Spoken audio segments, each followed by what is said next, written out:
अस्सलाम वालेकुम, welcome back to my channel. Last video को आपने पसंद किया और मुझे कमेंट्स करके ही बताया।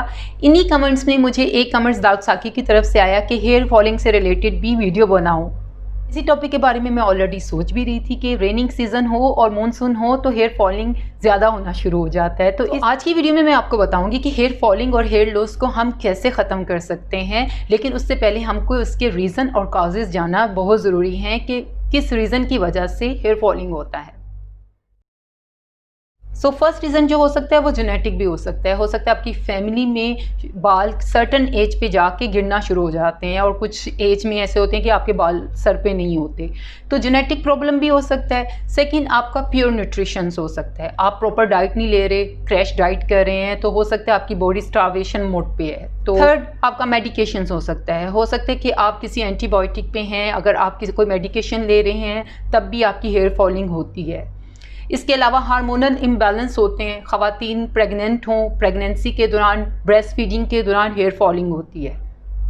अलावा जो मेन रीज़न हेयर फॉलिंग का न्यू जनरेशन में और यंगस्टर में जो है, जो अंडर 20 है, उनके लिए ख़ास तौर पर ये हो सकता है कि वो जंक फूड बहुत खाती हैं या फास्ट फूड खा रहे हैं और या हैवी प्रोडक्ट आप केमिकल ज़्यादा यूज़ कर रहे हैं, हेयर स्प्रे, हेयर जेल या हेयर प्रोडक्ट जो हाई केमिकल हैं, जिसमें सल्फेट हैं, जिसमें सोडियम ज़्यादा मकदार में है, आप वो यूज़ कर रहे हैं। ये थे रीज़न एंड कॉजेज़। अब हम बात करेंगे कि हम इसको किस तरह से ठीक कर सकते हैं और वो क्या चीज़ें हैं जो हमको नहीं करनी चाहिए।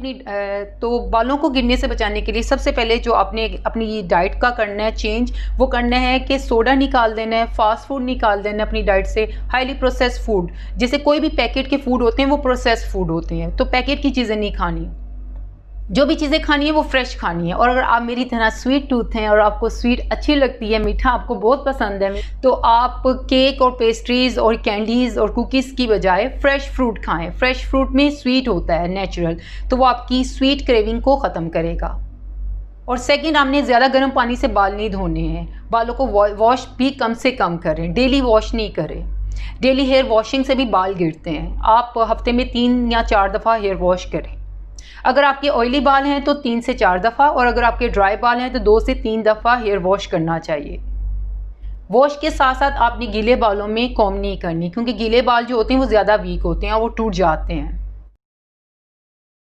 इसके अलावा स्ट्रेस भी एक रीज़न होता है बाल गिरने का, और ऑफ कोर्स जब हम स्ट्रेस लेते हैं तो बाल तो गिरेंगे, और जब बाल गिरते हैं हम तो उसकी भी टेंशन ले लेते हैं और हम उसका इतना प्रेशर लेते हैं कि हम स्ट्रेस का प्रेशर कुकर बन जाते हैं। तो स्ट्रेस का प्रेशर कुकर नहीं बनना, बल्कि उसको मैनेज करना है। अगर आपकी हेयर फॉलिंग हो रही है, हेयर लॉस है, तो आपने हाई केमिकल स्प्रे, जेल है, शैम्पू, स्पेशली वो शैम्पू जिसमें एंटी डैंड्रफ लिखा होता है, वो तो आपने बिल्कुल यूज़ नहीं करना, क्योंकि उसमें बहुत ज़्यादा केमिकल डाले जाते हैं, तो आपके एंटी डैंड्रफ और ये, तो आपने ये सब ख़त्म कर देना है। और ख़वातीन जो गीले बाल बांधती हैं और पोनी करती हैं, टाइट चुटिया करती हैं, आपने टाइट बाल नहीं बांधने, आपने हल्का सा बालों को बन में लूज़ बन बनाना है, ज़्यादा टाइट बाल नहीं करने। ज़्यादा बाल कसने से ही आपकी बाल रूट से टूट जाते हैं, तो आपने वो नहीं करना।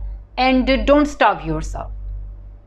अब भूख हड़ताल नहीं करें कि एकदम आप कहें कि खाया पिया और बाद में कहें मेरा वेट बढ़ गया है, वेट ऊपर चढ़ गया है, वेट कम करूं और क्रैश डाइट करूं। तो आप भूख हड़ताल जब करते हैं ना, जब भी आप क्रैश डाइटिंग पे चले जाते हैं, तो सबसे पहले आपके बालों को कुर्बानी देनी पड़ती है। हमारी बॉडी बहुत स्मार्ट है, जब आप कोई न्यूट्रिशंस कुछ भी खाते हैं तो वो पहले वाइटल ऑर्गन्स को डिस्ट्रीब्यूट करती है। तो अगर आप ऑलरेडी स्टार्व मोड पे हैं, ऑलरेडी कम खा रहे हैं डाइटिंग के चक्कर में, भूख हड़ताल के चक्कर में कि वेट कम हो जाए, तो आपकी बॉडी आपके बालों को, स्किन को, नेल्स को प्रायोरिटी नहीं देती, वो आपके वाइटल ऑर्गन्स को प्रायोरिटी देती है, जैसे हार्ट का, ब्रेन का, लंग्स का, वो उनको न्यूट्रिशन डिस्ट्रीब्यूट करती है, क्योंकि उसके ख्याल में कि बालों की इंपॉर्टेंट नहीं है, बाल वाइटल ऑर्गन्स नहीं है। अगर आपके सर पे एक बाल भी ना रहे तो चल जाएगा, लेकिन आपके दिल गुर्दे सही चलने चाहिए। सो डाइटिंग विदाउट कंसल्टेशन नहीं करनी।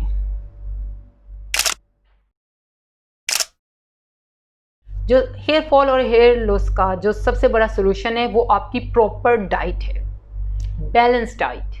अगर आप पूरी बैलेंस डाइट लेते हैं जिसमें प्रॉपर मिकदार में प्रोटीन है, कार्बोहाइड्रेट्स और फैट्स हैं, तो आपको एक्स्ट्रा पैसे नहीं खर्च करने पड़ेंगे कि आप एंटी हेयर फॉल शैम्पू ले आएँ। ये ऐसे ही है जैसे आप घर का ग्रे स्ट्रक्चर बनवा लें और उसमें अच्छा मटेरियल यूज़ नहीं करें, लेकिन उसकी डेकोरेशन के लिए आप लाखों रुपए खर्च कर लें, वॉलपेपर्स पे और पेंट पे, तो वो पेंट और वॉलपेपर चाहे लाखों का भी हो तो वो ज़्यादा देर नहीं रहेगा क्योंकि उसकी बेस अच्छी नहीं थी। इसी तरह ह्यूमन बॉडी है, अगर हम प्रॉपर न्यूट्रिशंस नहीं ले रहे, प्रॉपर डाइट नहीं कर रहे, तो हम जितने मर्जी एक्सपेंसिव सीरम, शैम्पू या हेयर ट्रीटमेंट करवा लें, हेयर फॉलिंग नहीं ख़त्म होगी। हमारे जो हेयर है उसको प्रोटीन सबसे ज़्यादा चाहिए। तो प्रोटीन रिच डाइट है जिसमें अंडे, दही, पनीर, गोश्त, फ़िश, दालें, बीन्स वगैरह आते हैं। सो इनमें वाफर मिकदार में प्रोटीन होता है, तो आप कोशिश करें कि हर मील में प्रोटीन का एक हिस्सा ज़रूर हो। प्रोटीन के अलावा आपको आयरन की ज़रूरत है।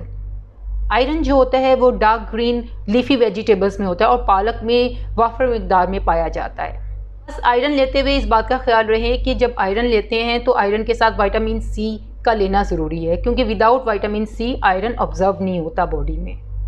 तो विटामिन सी के लिए आप लेमन, ऑरेंज, ग्रेप फ्रूट्स या कैप्सिकम वगैरह यूज़ कर सकते हैं। और इसके अलावा हेल्दी फ़ैट आपने लाजमी लेनी है अपनी डेली डाइट में, और हेल्दी फ़ैट आप ड्राई फ्रूट से ले सकते हैं, सीड से ले सकते हैं, जैसे कि बादाम, अखरोट, काजू और फ्लैक्स सीड्स, पम्पकिन सीड। तो हेल्दी फैट्स को अपनी डाइट में ज़रूर रखें। Protein, vitamin E, healthy fats, iron के अलावा बायोटिन बालों की ग्रोथ के लिए और हेयर फॉल के लिए बहुत अच्छा होता है। आप बायोटिन को डाइट के ज़रिए भी ले सकते हैं। इसके अलावा मैं बायोटिन के सप्लीमेंट लेती हूँ। ये देखिए 5000 mcg है। ये स्किन और हेयर नेल्स के लिए बहुत अच्छा होता है। तो आप अपने स्किन और हेयर्स की एक्स्ट्रा केयर चाहते हैं तो आप बायोटिन सप्लीमेंट्स को अपनी डाइट में रख सकते हैं। आफ्टर प्रॉपर न्यूट्रिशंस और बैलेंस डाइट के बाद जो मेन सोल्यूशन हेयर फॉल और हेयर लॉस का है वो है blood circulation. So blood circulation आप एक्सरसाइज के थ्रू भी ले सकते हैं, 30 to 40 मिनट्स वॉक, जॉगिंग करके, या योगा पोस्ट जो होता है हेड स्टैंड। अगर आपको हेड स्टैंड आता है तो 2 से 3 दफ़ा हेड स्टैंड आप कर लें, तब भी ब्लड फ्लो अच्छा आपके बालों में होगा। और ब्लड सर्कुलेशन का एक सबसे देसी टोटका हमारा मसाज है। आप ऑयल मसाज भी सर पे कर सकते हैं या आप विदाउट ऑयल भी मसाज कर सकते हैं। सो हफ्ते में 2 से 3 दफ़ा आपने हेयर मसाज करना है। लेकिन मसाज आपने सॉफ्टली करना है, अपने बालों को, फिंगर्स को यहाँ से पीछे की तरफ आहिस्ता आहिस्ता लेते हुए जाना है। मसाज यहाँ से स्टार्ट करना है और फिंगर से करना है। आपने ज़ोर ज़ोर से मसाज रगड़ना नहीं है, बाल टूट जाएंगे। तो ये 2 सोल्यूशन मेन हैं और ये डूज़ एंड डोंट्स हैं। अगर आप ये कर लेंगे तो आपको कोई हेयर फॉल, हेयर लॉस का इशू नहीं होगा। बस इस रूटीन को आप 1 मंथ रखें। आप 1 मंथ इस रूटीन को सेट रखें, आप देखिएगा आपके हेयर फॉलिंग की जो प्रॉब्लम है वो कम हो जाएगी। आई होप कि मैंने किसी हद तक आपकी प्रॉब्लम को सॉल्व किया होगा। अगर वीडियो अच्छी लगी हो तो प्लीज़ लाइक कीजिएगा, और अगर आप मेरे चैनल पे न्यू हैं so please subscribe it and press the bell notification button, ताकि आप मेरी कोई वीडियो मिस नहीं करें। अपना ख्याल रखिएगा और मुझे दुआ में याद रखें। अल्लाह हाफिज़, बाय बाय।